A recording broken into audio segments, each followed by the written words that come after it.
दोस्तों नमस्कार। National hills media पर आपका स्वागत है। पूरे देश भर में आज दशहरा पर्व हर्षोल्लास के साथ मनाया जा रहा है और नवदुर्गा देवी के 9 स्वरूपों की पूजा के बाद देश के बड़े हिस्सों में आज मूर्ति विसर्जन हो रहा है और पूरे उत्साह के साथ, पूरे गाजे बाजे के साथ माँ नवदुर्गा के भक्त, माँ देवी के भक्त, माँ काली के भक्त प्रतिमा विसर्जन के लिए निकल रहे हैं। इस आस्था, उम्मीद, भरोसे के साथ कि माता फिर आएंगी, दर्शन देंगी, उनके जीवन को सुखमय बनाएंगी, उनके जीवन को आशा उम्मीदों से भर देंगी, धन धान्य से भर देंगी। लेकिन एक बात यह जरूर सोचने की है कि 9 दिनों तक, पिछले 9 दिनों तक जिस किसी ने भी माता के विभिन्न स्वरूपों की पूजा की, राम लीला के विभिन्न पात्रों को देखा, उनके विभिन्न रूपों को परखने की कोशिश की, इन दोनों पूजा से क्या सीखा? क्या आपने यह समझने की कोशिश की कि भगवान राम ने, मर्यादा पुरुषोत्तम राम ने रावण रूपी राक्षस, रावण जन्मा मनुष्य रूप में ही था, विद्वान था, प्रकांड विद्वान था, और आज के दौर में उत्तर भारत के कुछ हिस्सों में रावण की चर्चा एक ब्राह्मण विद्वान के रूप में भी लोग करने लगे। हालांकि तमिलनाडु के कुछ हिस्सों में रावण की पूजा की जाती है, श्रीलंका में भी रावण पूजा जाता है। उत्तर भारत में रावण को राक्षसी प्रवृत्तियों के कारण ना कोई पूजता है और उसका नाम लेना भी उचित नहीं समझता। किसी शुभ कार्य पे उसका नाम भी नहीं लेता। यहाँ राम की पूजा होती है, मर्यादा पुरुषोत्तम की पूजा होती है, उनके गुणों की पूजा होती है, उनके कार्य की पूजा होती है, समाज के लिए किए गए उनके कार्य की, समाज को दिखाई गई उनकी दिशाओं के लिए उनकी पूजा होती है। आज देश के विभिन्न हिस्सों में शस्त्र पूजा भी की गई है। शस्त्र पूजा क्यों? क्योंकि राम ने रावण का वध किया था, वह भी पूरी मर्यादा के साथ। आसुरी शक्तियों पर मानवीय शक्तियों की जीत के रूप में राम की विजय को देखा जाता है। आसुरी शक्तियां कौन थी? रावण के कुल के ज्यादातर लोग जो घमंडी थे, जो मानवीय गुणों से दूर दूर तक जिनका कोई नाता नहीं था।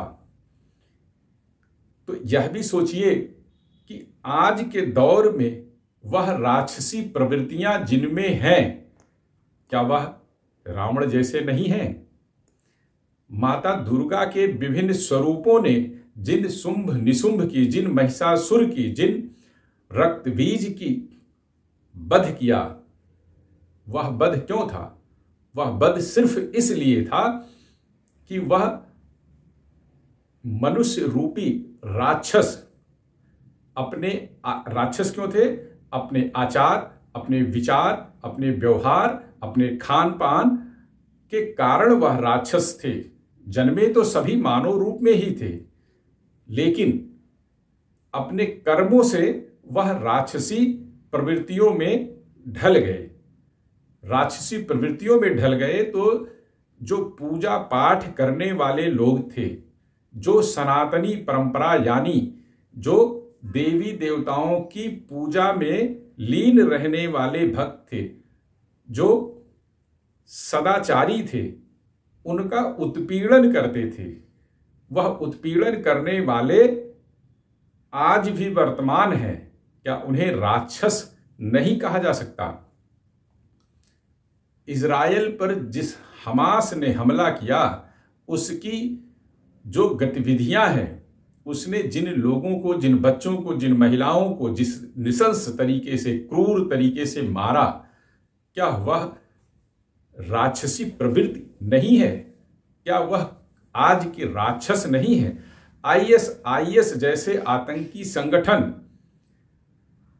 की क्रूरता को देखकर बड़े बड़े धैर्यवान लोग भी विचलित हो जाते हैं। क्या वह राक्षसी प्रवृत्तियां नहीं हैं? मानव को मानव न समझना क्या राक्षसी प्रवृत्ति नहीं है? जिनमें मानवीय गुणों का अभाव हो, वह राक्षसों जैसे ही कृत्य करते हैं। ऐसे सभी लोगों के लिए राम का फिर बार बार जन्म होना जरूरी है। मां दुर्गा के विभिन्न स्वरूपों का बार बार अवतरित होना जरूरी है। यह 9 दिन की पूजा सिर्फ सुख संपत्ति, निरोगी रहने के लिए नहीं है।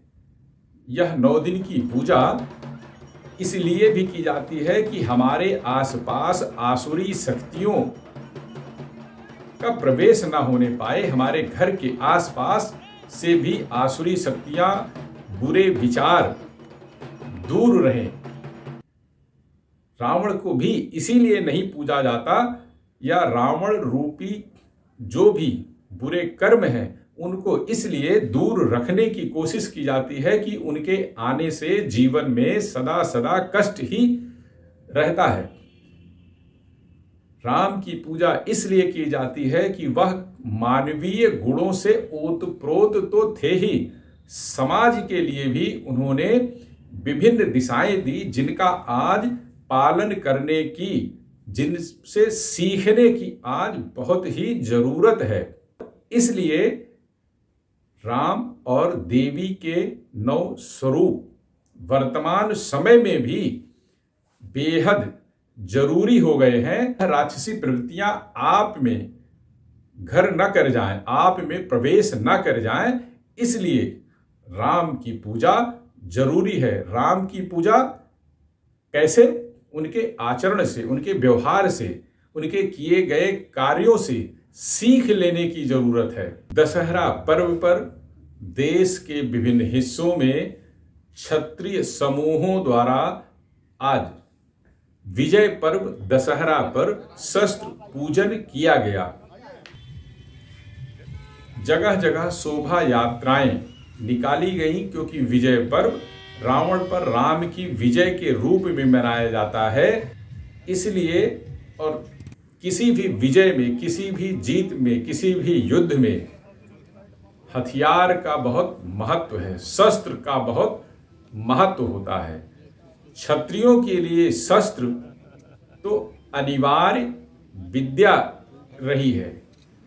आदि काल से जब तक राजकुल चले तब तक क्षत्रियों के लिए शस्त्र विद्या अनिवार्य रही है। इसीलिए वह लड़ाके माने जाते हैं। यह कौम लड़ाका मानी जाती है, योद्धा मानी जाती है। दुनिया भर की कोई भी कौम रही हो, वह क्षत्रियों को एक योद्धा कौम के रूप में मानती रही है। और यह योद्धा, यह बल धैर्य से था, गुणों से था, शास्त्र में उनकी शस्त्र कलाओं से था।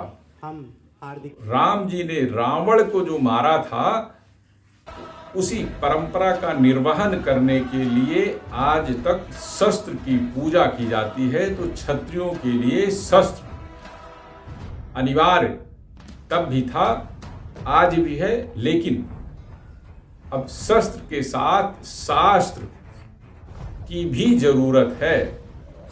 कई समारोहों में विद्वान लोगों ने इस बात को साफ तौर पर कहा भी कि आज के दौर में यदि केवल शस्त्र रहेगा तो काम नहीं चलेगा, इससे अराजकता की स्थिति उत्पन्न होगी।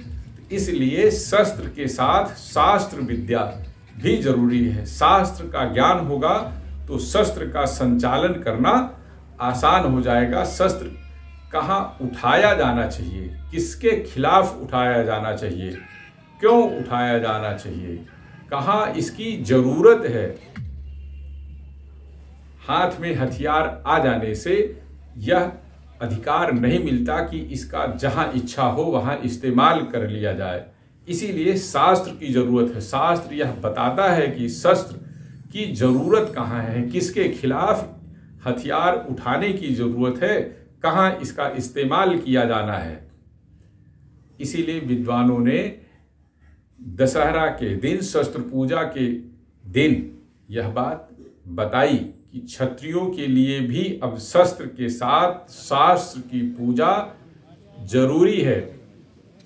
और राजकुल जब थे तभी केवल शस्त्र की पूजा नहीं होती थी, तभी केवल शस्त्र का प्रशिक्षण नहीं होता था, शास्त्र का ज्ञान भी दिया जाता था।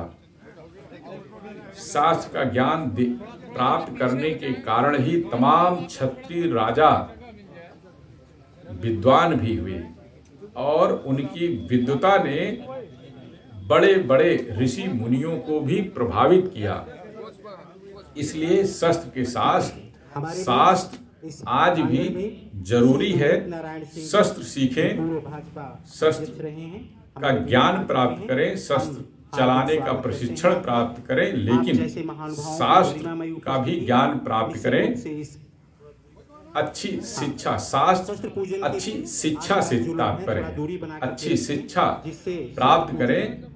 यह आपके गुणों को, आपके सौंदर्य को निखारने का काम करता है, आपको प्रतिभाशाली बनाने का काम करता है। शास्त्र आपको दुनिया भर में विद्वान के रूप में पहचान दिलाने का काम करता है। और अगर ये दोनों विद्याओं में आप निपुण हो गए, शस्त्र और शास्त्र में, तो दुनिया में कोई ताकत नहीं जो आपको पराजित कर सके। इसलिए शस्त्र विद्या तो जरूरी है ही, क्योंकि यह रघुकुल रीति सदा चली आई।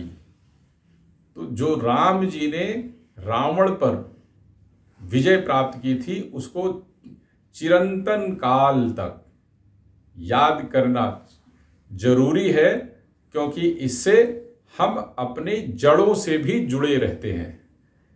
हम रोज न सही तो एक दिन समूह में इकट्ठा होकर राम जी के गुणों पर चर्चा करते हैं, उनसे सीखने की प्रेरणा प्राप्त करते हैं।